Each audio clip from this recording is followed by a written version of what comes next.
The land stretched wide and wordless, all baked bone and rust. Hollow Bend sat beneath a sky too pale to hold rain, where the wind whispered like an old memory through mesquite and sage. The horizon trembled in the heat, and everything that breathed did so slowly, as if careful not to stir the dust more than necessary. Elias Mercer's ranch was a place of silence. 30 acres of cracked soil, lean cattle, and wind-worn fences, with a house that sagged as if tired of standing. His days passed with the rhythm of repetition. Mend the fence, check the herd, water the horse. No clocks, no visitors.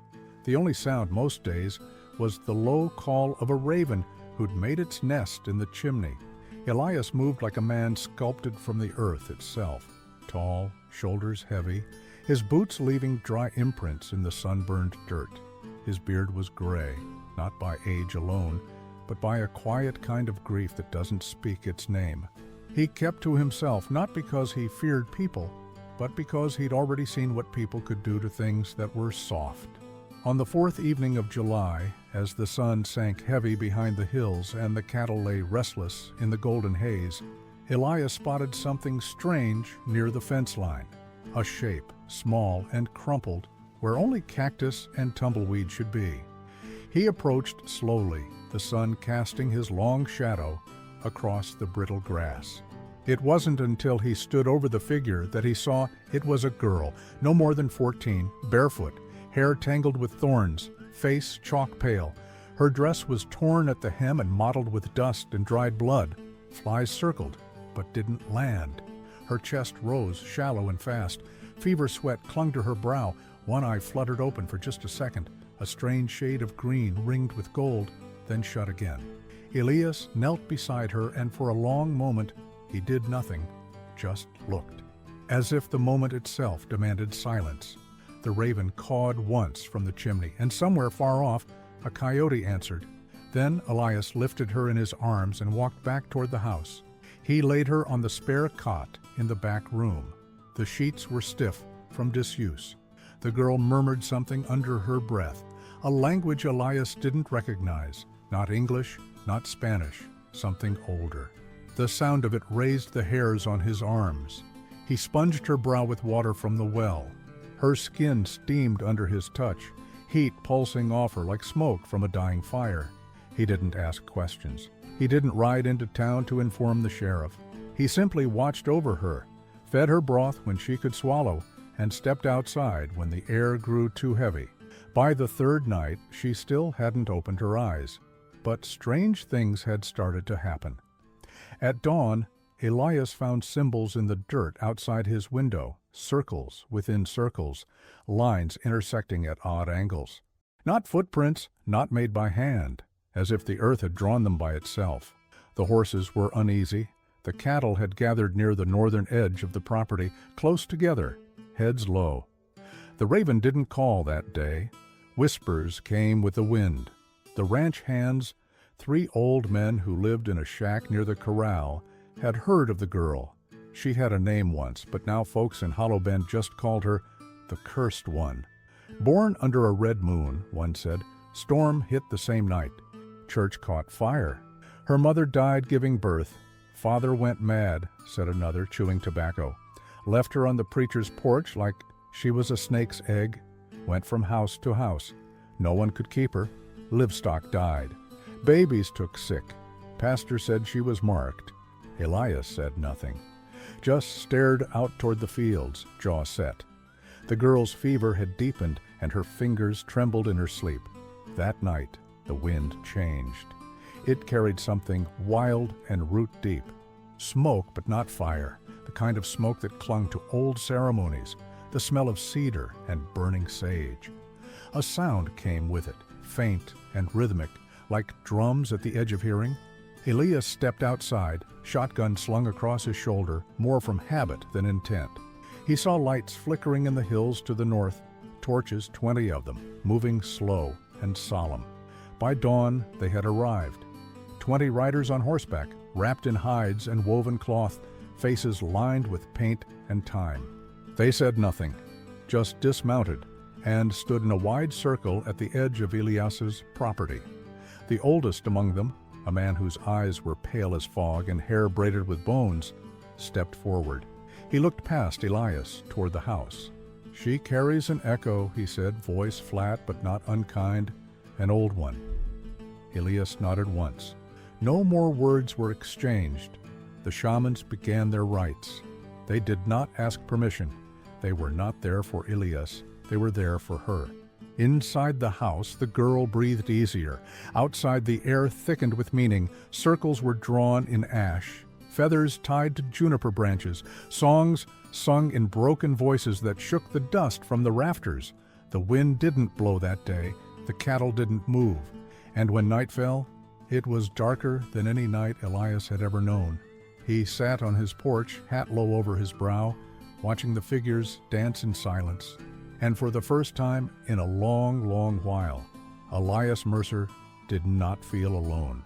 The second morning rose slow and uncertain, as if reluctant to break the strange stillness that had settled over the land.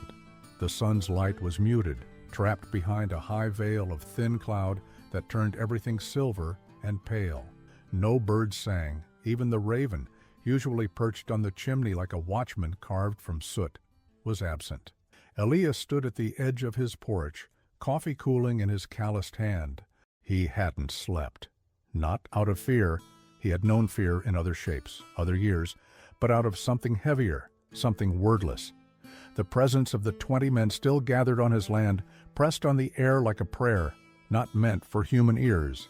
They had not eaten, had not spoken. Their horses remained tethered, calm, as if they too understood the sacredness of what was unfolding. The men worked in silence, walking slow circles, drawing symbols in ash and sand, lighting bundles of sage and cedar, until the whole northern field carried the sharp, bitter scent of cleansing. At the center of it all, the girl remained, still and pale beneath Elias's worn quilts. Her lips moved sometimes, forming words no one could understand, syllables that seemed older than the land itself. Occasionally, her eyelids would lift a fraction, revealing eyes that didn't seem to look at anything in the room, but rather through it, like a deer watching firelight from deep inside the woods. She did not speak, but she did not sleep either. She hovered in some middle place, and the ranch began to shift with her. The hands didn't come down from their shack that morning. Elias knew they were watching, saw the glint of light off a window pane. They had grown silent, too. Their rough talk turned to whispers after the arrival of the shamans. He didn't blame them. Something was stirring on the ranch that made men remember things they'd forgotten. Their grandmother's voice in the dark, the look in a dying animal's eyes, the weight of the wind before a funeral rain. Something was waking, not with fury, with memory. Inside the house, the air was thick. Elias had opened the windows, but it made no difference. The smoke of the shamans' fires had crept in, faint tendrils, clinging to the corners, weaving into the cracks between floorboards.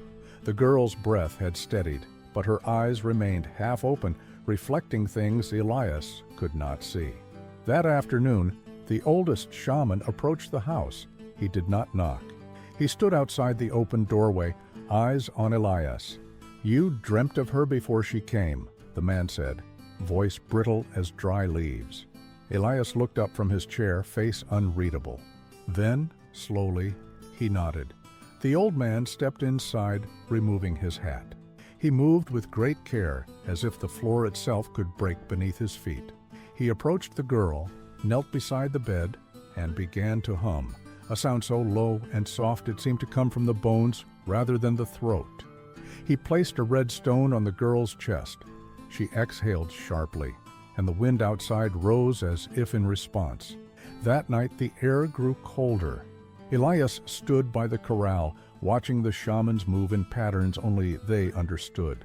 The torches they carried flickered, but did not go out, even in the strengthening wind. Their chanting was low, layered, like the growl of an approaching storm. He looked back toward the house. The windows were glowing, not from fire, not from lanterns, a soft light, pale blue, like moonlight caught in water. She was changing, not in body, but in presence. The way the ground seems different after thunder, the way silence deepens before snowfall. Elias remembered something sudden and sharp.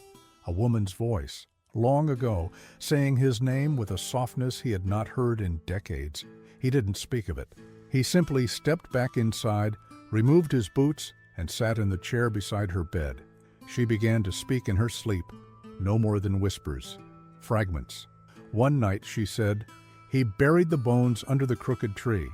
Another, they followed the wrong fire. The shamans did not answer her. They listened. When she began weeping in her sleep, they burned sweetgrass and laid feathered fans at her feet. When she laughed, a broken hollow laugh, they poured water into the ground and chanted until dawn. Elias kept notes without realizing it, marking strange patterns on the back of old feed bills, sketching the symbols they left in the dust. Circles within spirals, crossed arrows, a snake eating its tail. He did not know what they meant, but somehow they made the silence feel more bearable. By the third day, the townsfolk began to notice. A rider came up from the south road. The sheriff, lean and sunburnt, dust clinging to his boots like regret. He reined in outside the gate, eyeing the smoke curling from the field. 20 of them? He asked. Elias nodded. Damn place smells like a burial. Elias didn't respond. The sheriff wiped his mouth with a handkerchief. You know who she is? Oh, I know what they called her, Elias said finally. They say she's touched by the old ones, that she sees things, makes things happen. Maybe she does, Elias said, not unkindly. The sheriff looked past him toward the field where the shamans stood in still formation, their voices rising in a hum that trembled in the ribs. His horse shifted nervously. You gonna send her back? She ain't mine to send. The sheriff spat into the dirt. Just don't let her curse spread, Mercer. The town's had enough ghosts. And with that, he turned his horse and rode off into the silver light. That night, Elias awoke with a start. The girl was standing in the doorway. She did not look at him. She looked at the sky. Her eyes were wide open now, unblinking, clear, ancient, and the stars above her seemed to flicker in response. The wind changed with her breath. By the time the fourth day arrived, the land had begun to hum, not with noise, but with something deeper, slower. The grass no longer crunched underfoot, but swayed in rhythms unnoticed before. The dust did not drift. It hovered, waiting. And always, there were the circles. They appeared everywhere now, not just around the fires where the shamans chanted, but near the trough by the cattle gate, on the trail leading to the barn. Perfect circles etched in fine lines, some barely wider than a boot, others broad enough to surround a man, some interlocked, some broken. All was precise. All was in ash or stone or the faint trace of something scorched beneath the surface. Elias never saw them being made. They were simply there. One morning, he found a circle drawn inside his workshop. The sawdust had been swept to make way for it, a ring no wider than his desk, carved in charcoal with 4 feathered sticks pointing to the cardinal winds. No footprints, no disturbance to the tools hanging silent on the wall. He stood over it, mug in hand, the steam rising into the cold morning air. He didn't step into the circle. He didn't clean it away. Outside, the chanting had stopped. For the first time since their arrival, the 20 shamans stood still and silent. Faces painted, backs to the house, all eyes turned to the hills. She no longer slept. The girl, the one the town called cursed, remained inside the house, moving little, but never resting. She lay on her side, eyes open, lips closed. Sometimes she stared at Elias when he brought her water. Other times, she simply stared beyond the walls, as if following something only she could hear.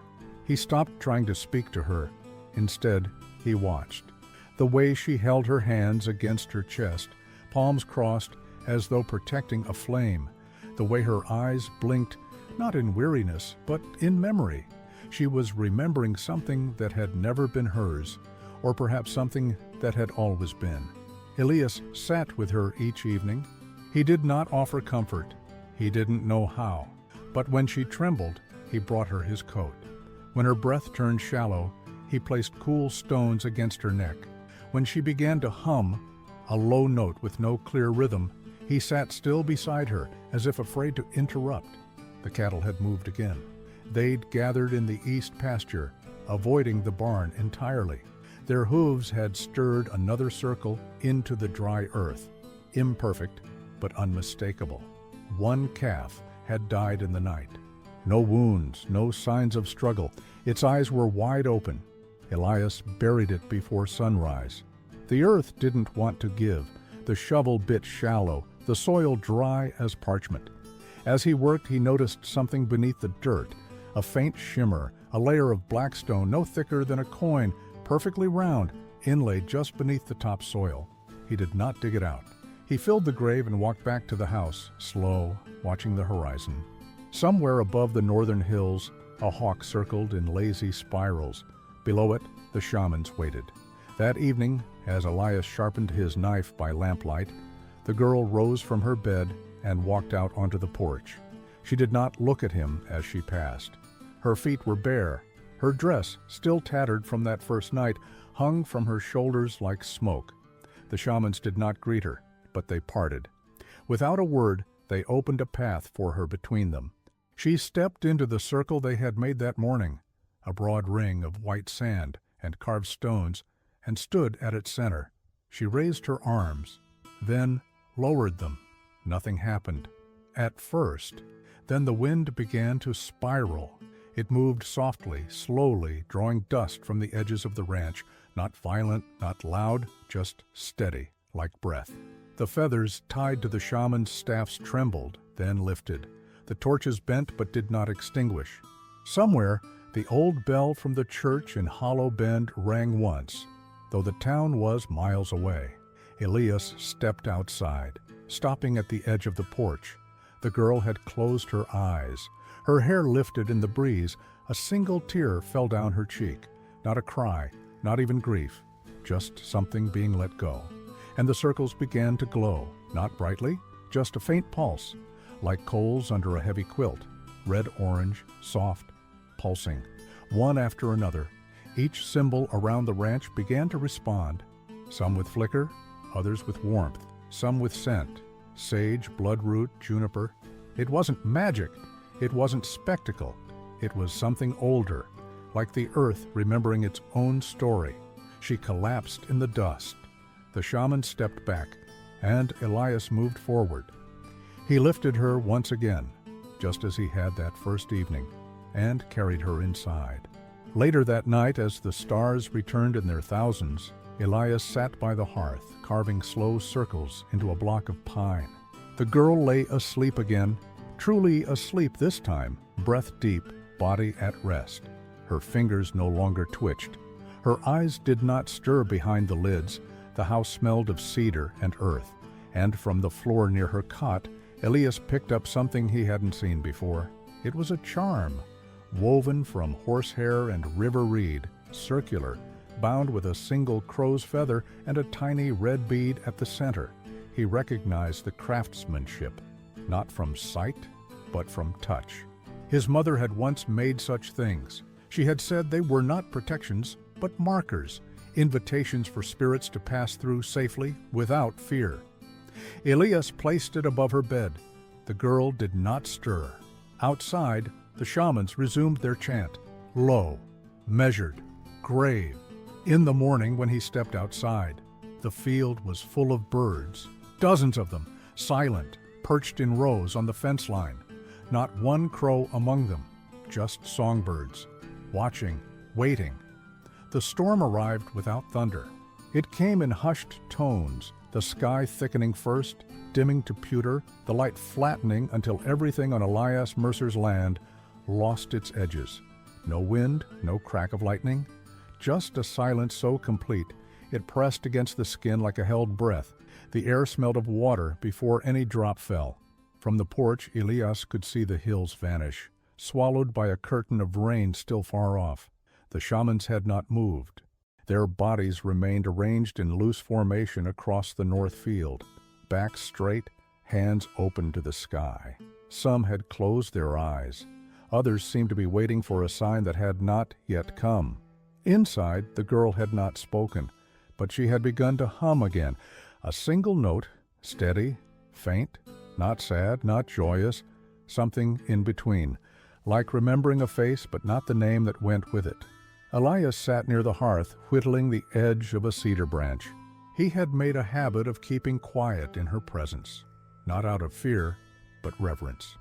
There was something sacred in the quiet, something he hadn't felt since his mother used to light candles and speak words to the wind when she thought no one was listening. The girl's eyes followed him now, not every moment, but often. She did not smile, but she no longer flinched when he touched her wrist to check her pulse. Her skin had cooled since the fever broke, and her breathing had deepened. The curse, if there had ever been one, was no longer clawing at her from the inside. Outside, the storm crept closer. The light in the house turned blue. It began with a single drop on the windowpane, then another, and then the rain came, soft, relentless, like fingers tracing the walls. Elias stepped onto the porch and leaned against the post. The roof creaked softly above him. The cattle didn't move from the trees where they had gathered. The soil began to drink.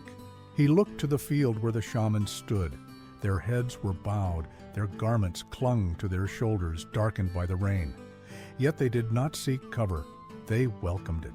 Behind him, a sound stirred. The girl had risen. She walked slowly to the threshold, barefoot, silent, her hand brushing the doorframe as if unsure of its weight. She stood beside Elias, not looking at him, not looking at the rain. Her eyes were cast forward, toward the open land, toward the gray curtain that softened every shape, made every sharp corner smooth. And then she whispered, not to Elias, not to herself, to the storm, a language of breath and bone, no harder than the wind, no louder than the fall of the rain. Elias didn't understand the words, but he understood the need behind them. She was asking for something, or perhaps giving something back.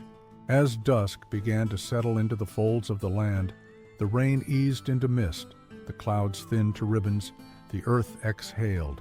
Steam rose in faint plumes from the wet soil, curling around boots and hooves and roots.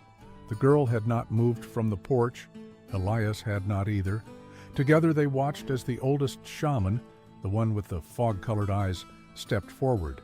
He held something in his hand. It was small, wrapped in deer hide, bound with twine. He placed it on the step. Then he bowed his head to the girl, not deeply, just enough to acknowledge that something had changed. Elias bent to retrieve it once the man had stepped back.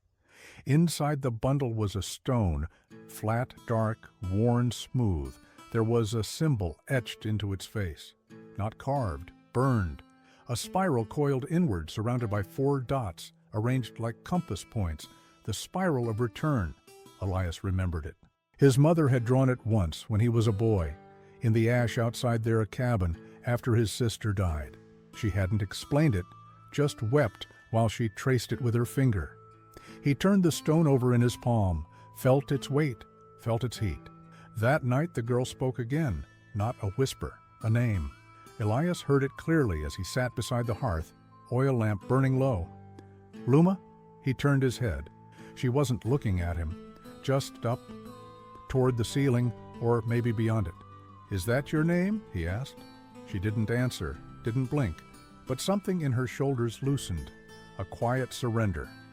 The way trees lean after strong wind has passed, she slept deeply without trembling. And in the quiet that followed, Elias did something he hadn't done in years. He opened the drawer of the old cabinet beside the hearth. From within, wrapped in linen, he withdrew a charm of his own, rougher than hers, older, dulled by time, his mother's. The last thing she'd left him before her voice went quiet forever. He placed it beside hers above the bed. And when he stepped outside, he saw something he had never seen in Hollow Bend. Fireflies. Dozens of them, drifting low through the wet grass, silent as ash. Glowing not with frenzy, but slow, steady rhythm, as if in response to the breath of the land itself. Elias did not go into town the next day. He had nothing to explain, and no one to explain it to. The girl stayed in the house, but moved more freely now, walking without fear, touching the walls with fingers that seemed to recognize the wood. At one point, she sat on the floor and began to draw with the coal from the hearth. She made spirals, lines, A tree with crooked branches? Elias said nothing. He only watched. As the afternoon passed, he found himself smiling at the silence. It was no longer hollow. It was full. That evening, as the sun sank red and swollen behind the west ridge, the girl stood in the field alone. The shamans had gathered behind her once more. This time, they formed no circle. They did not chant. They only watched. The girl knelt, pressed her hand into the earth, and whispered one last time, a name, a word, a promise.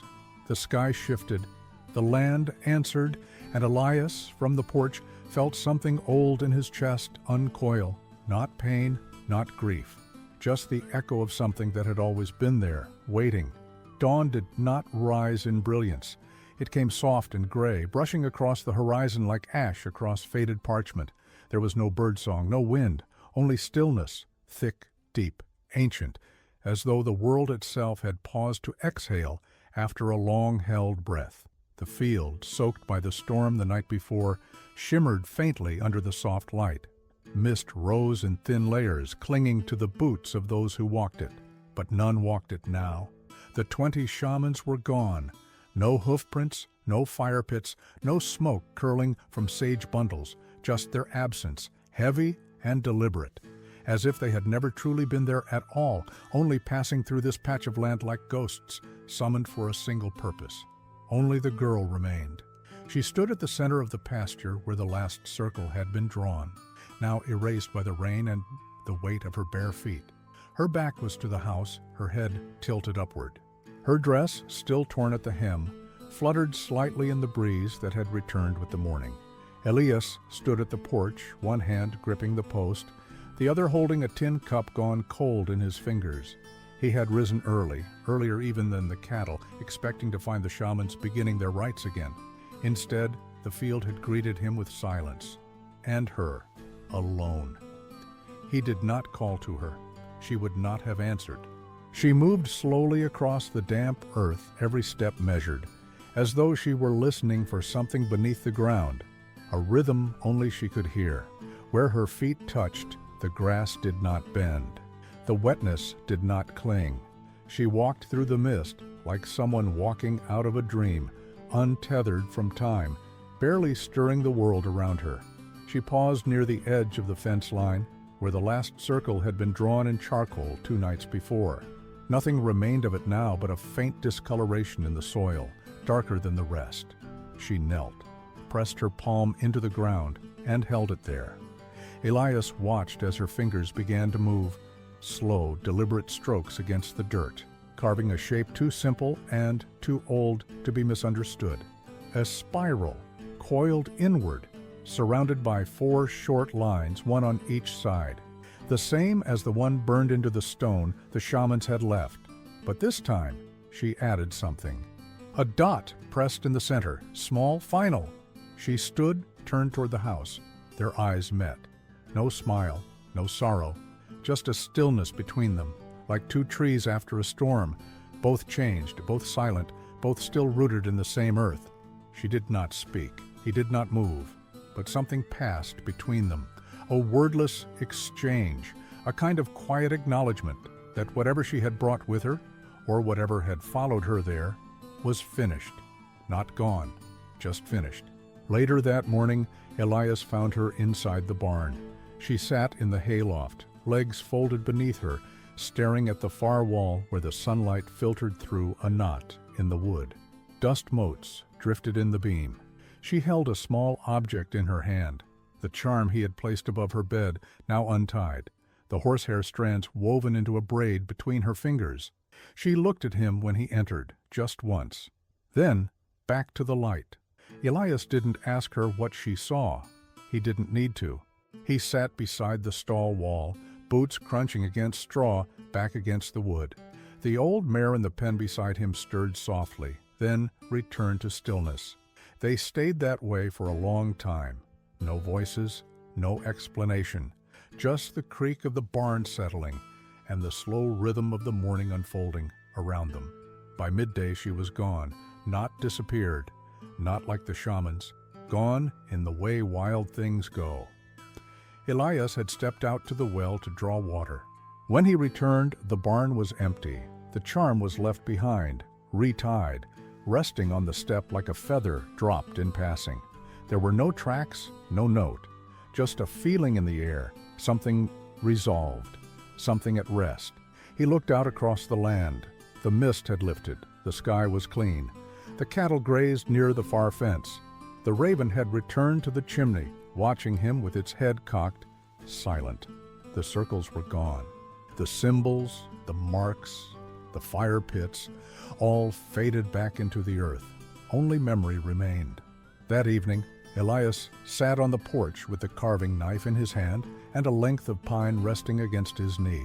He wasn't shaping it into anything, not really, just working the blade in slow, idle passes.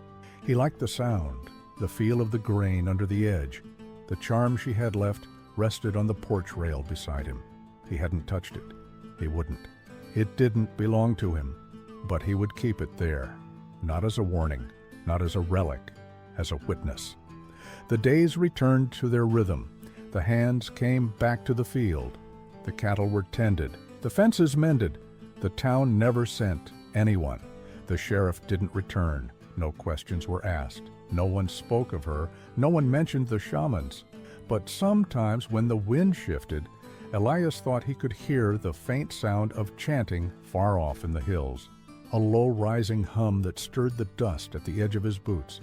And at night, when he sat by the hearth, the fire casting flickering shapes against the wall, he would look toward the spare room where she had slept and listen for breath.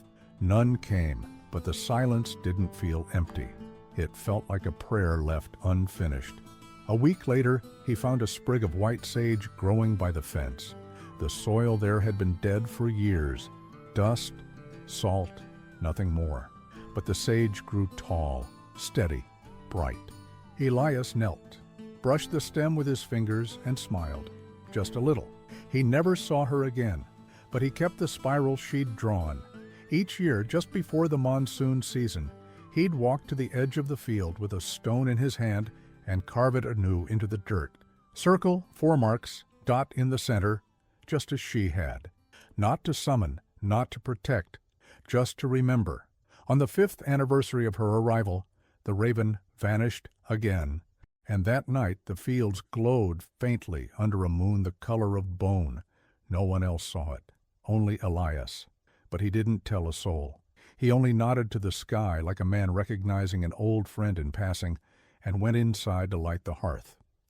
Outside, the wind moved slow, measured, reverent, and the silence was holy.